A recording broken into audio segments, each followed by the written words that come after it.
ആരെയും മാറ്റി നിർത്താതെ എല്ലാവരെയും ചേർത്ത് പിടിക്കണമെന്ന സന്ദേശം നൽകി ഇൻക്ലൂസീവ് യോഗ സംഘടിപ്പിച്ചു. അന്താരാഷ്ട്ര യോഗാ ദിനത്തോടനുബന്ധിച്ച് കോഴിക്കോട് ദേവഗിരി കോളേജിലായിരുന്നു പരിപാടി. 200 ഭിന്നശേഷി കുട്ടികൾ ഉൾപ്പെടെ 500ഓളം പേർ പങ്കെടുത്തു.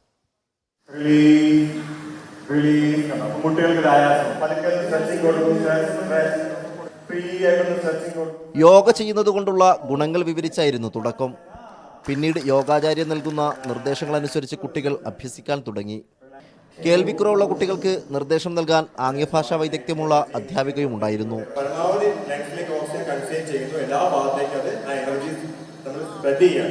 കോഴിക്കോട് ജില്ലാ കളക്ടർ സ്നേഹിൽ കുമാർ സിംഗാണ് പരിപാടി ഉദ്ഘാടനം ചെയ്തത്. ഒരു സ്പെസിഫിക് ഏജ് ഗ്രൂപ്പ് അല്ല, ഒരു സ്പെസിഫിക് ജെൻഡർ അല്ല, ഒരു സ്പെസിഫിക് ഗ്രൂപ്പ് അല്ല, എല്ലാവർക്കും വേണ്ടി യോഗ ഉണ്ട്. കുഡ് ബി ഒരു 10 മിനിറ്റ് ആണെങ്കിൽ 10 മിനിറ്റ് ചെയ്യണം, അല്ലെങ്കിൽ 1 മണിക്കൂറാണെങ്കിൽ 1 മണിക്കൂർ ചെയ്യണം. പക്ഷേ please do yoga as much as possible. ഇതാണ് നമ്മുടെ മെസ്സേജ്. ദേവഗിരി സെന്റ് ജോസഫ് കോളേജിന്റെ നേതൃത്വത്തിൽ കോമ്പോസിറ്റ് റീജിയണൽ സെന്ററിന്റെയും ശാന്തി യോഗ സെന്ററിന്റെയും സഹകരണത്തോടെയായിരുന്നു സംഘാടനം. മീഡിയ 1 കോഴിക്കോട്.